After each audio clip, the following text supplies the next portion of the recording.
Hello, I'm Richard Vobes, the Bald Explorer, and welcome to my very beginning or beginner's editing video. You may remember a few days ago I gave out a few tips on how to improve your videoing, mainly for my viewers who know that I do landscape, heritage and nature, and I was suggesting that a number of people might want to get out in this, particularly in this lockdown, and make their walks or their exercise or whatever it is you do when you go out in the countryside a bit more fun by videoing it with your phone and sending it to your friends. So a lot of people enjoyed those tips and they said, oh, I'd look forward to how to put it all together in a video. You've shot all these separate clips that I was telling people to do with the static shots, and I'll link to the video if you've not seen it. So you can use your phone obviously to do that, and or cameras and other bits and bobs to make your videos, to get the media. But how do you put it all together? How do you edit it together? So now this is a subject that you can wax lyrical for hours about how to edit videos, and I want to make this very simple because life isn't long enough.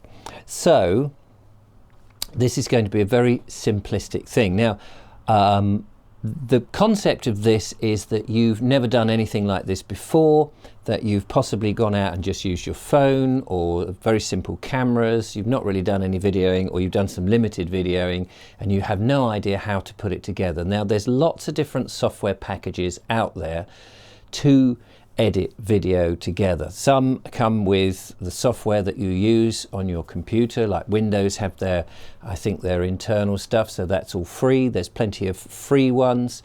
There are apps that you can use to edit the footage on your phone, so you don't even have to take it off the phone if you're using your phone. And of course there's ones on your PC, on your laptop, and indeed on tablet. So I'm not going to go into all of those because I only know a couple of edit programs that I've been using for years and years, and I much prefer to work, because I'm churning out videos quite rapidly, on a PC where you get to see the screen much bigger.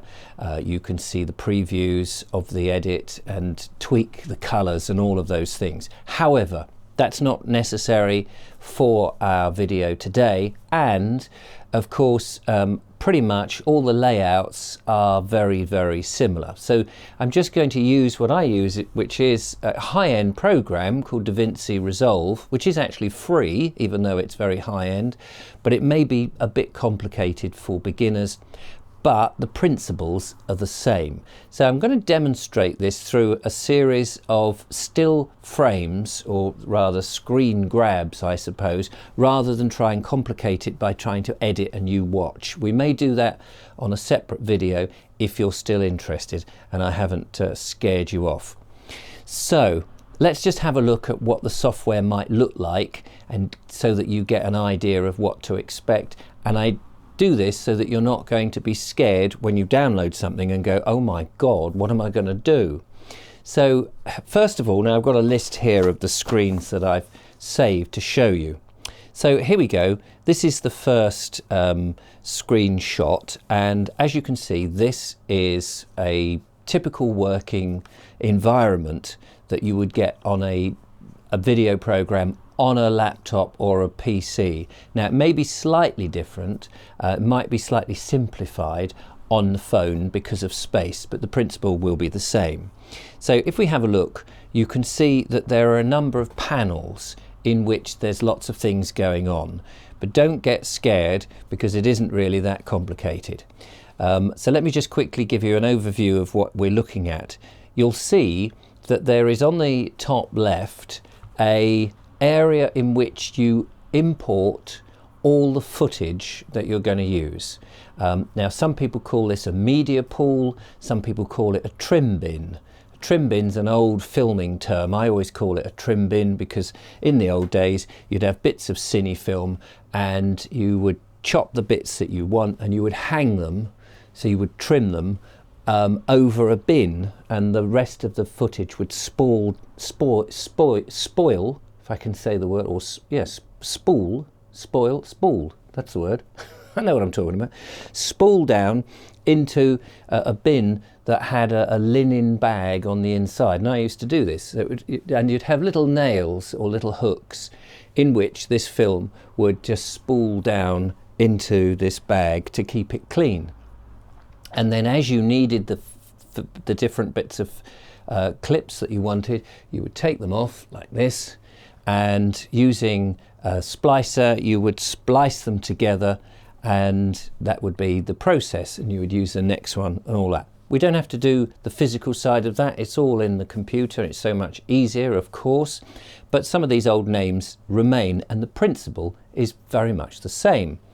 So on the top left hand side you've got your trim bin or your media pool or whatever it is. Now also you can have in there photographs, audio, which may be music, it may be sound effects, and of course graphics, which may be titles or animations that you want to include. So all the stuff in your video gets lumped in one bag or one area, which of course you can subdivide into different things if you so need to when life is more complicated. But let's not worry about that. You have a number of screens that will show you different states of the video. Now on this particular one we've got two screens. One is the preview screen, or for looking at the stuff that was in our trim bin, that we would take off those bits of footage and go, oh yeah, that's the so-and-so shot, so we can see that nice and easily. That's the one on the left, and the one on the right is the one that is the final edit. As it progressed, we can play the edit and see all the bits that we've joined together and go, oh yeah, that's how I want it to look, and that's what will be finally encoded, rendered, exported, so many different names for it. Delivered is another one. That would be the final video. Now some programs may only have one window. So here's an example of the same timeline but with one window, and that window will change depending on which bin or which area of the program that you're in. So if you're in the trim bin, it will show you the trim bin stuff, and if you're on the main timeline, which we'll get to in a second, it will show you what the video is looking like. So just be aware, sometimes you only get one screen. Okay, so the main part, the most important part, is in many ways, of course, is the timeline, and this is where you start to put your video together. Now you'll see that I have got a demo of a video put together, very simplistic, and in this particular case it's color coded, so everything in blue is the video picture and everything in green is the audio. And when you bring a clip onto the timeline, if it's got audio in it, you'll see that there is little, sometimes it will show you the WAV file, sometimes it doesn't, which is where to show you that it's got audio. And if it hasn't got audio in it, you won't see that. So let's start with an empty, oh sorry, before we get onto that, the other panels could be all sorts of things like effects, so transitions, fades, doing things with your music like EQ and adding treble and bass and those sort of things, putting on titles, all different effects that you can affect the video. But we're going to ignore all of that for the moment because that's just getting a little bit more advanced. So what we need to do now is have a look at an empty timeline so that we can start putting together a very simple video. So here we go. Now on this timeline, as you can see in the left-hand screen, I'm looking at my preview of my content, the stuff that's in the trim bin or the media pool, and I've just looked at one frame to see, oh, what is that? But in the main timeline in the middle, at the bottom, there's nothing.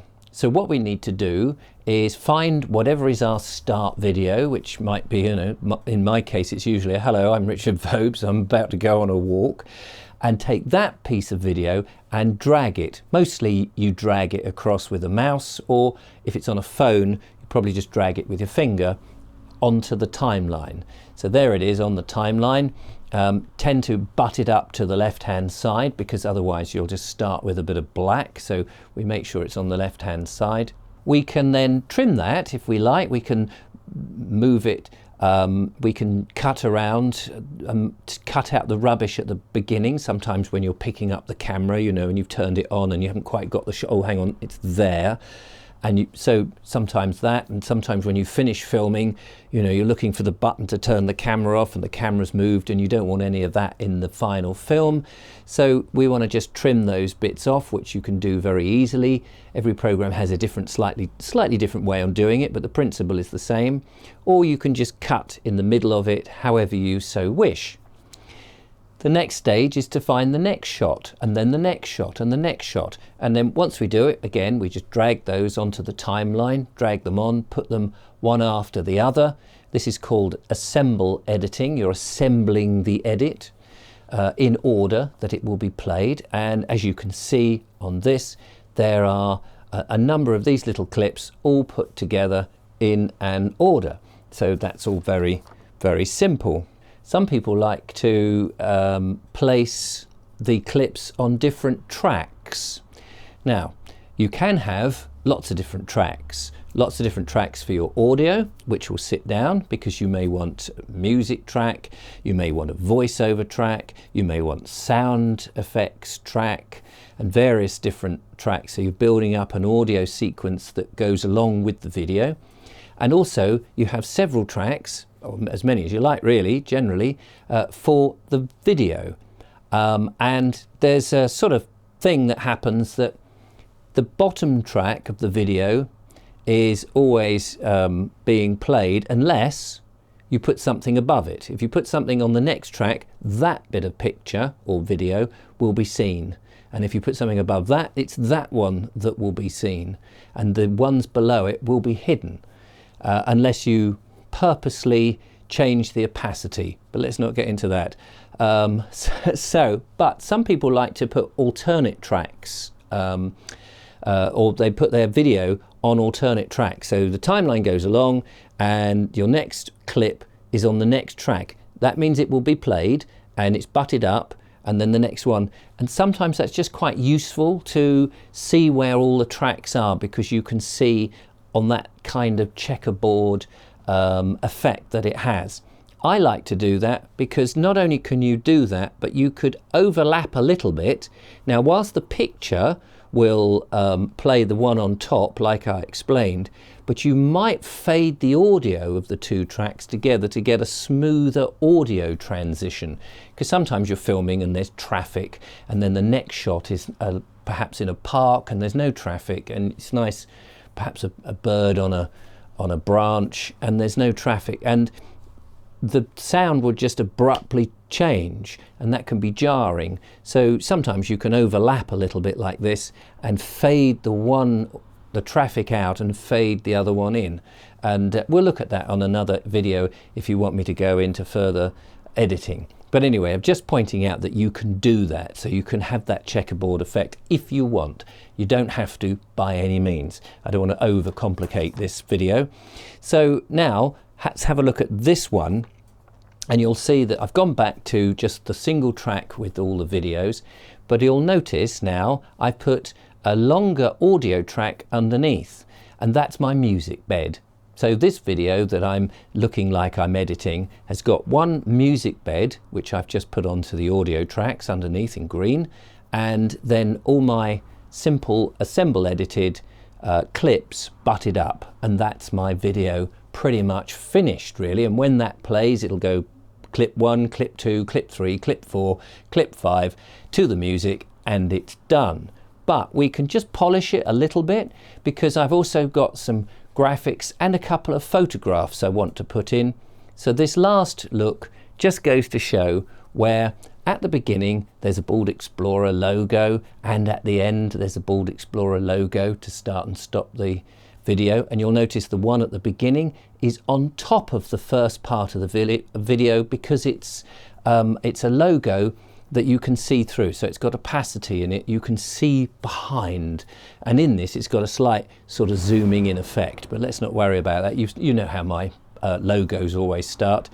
Then we see along on the second track also, there are some smaller little clips, and these are just photographs. And as I explained before, As the timeline goes along, it sees the photograph and it shows the photograph, but it doesn't stop the video going. Underneath, and what you can't see, is the rest of the video, but we're playing the audio. We haven't interrupted the audio at all, which is quite nice, because if you're out and about and you go, oh, look at that bird on that tree, and you've got a picture of the bird or the tree and you're talking about it, you may not want to just cut to that one thing where there's no more explanation or the original audio.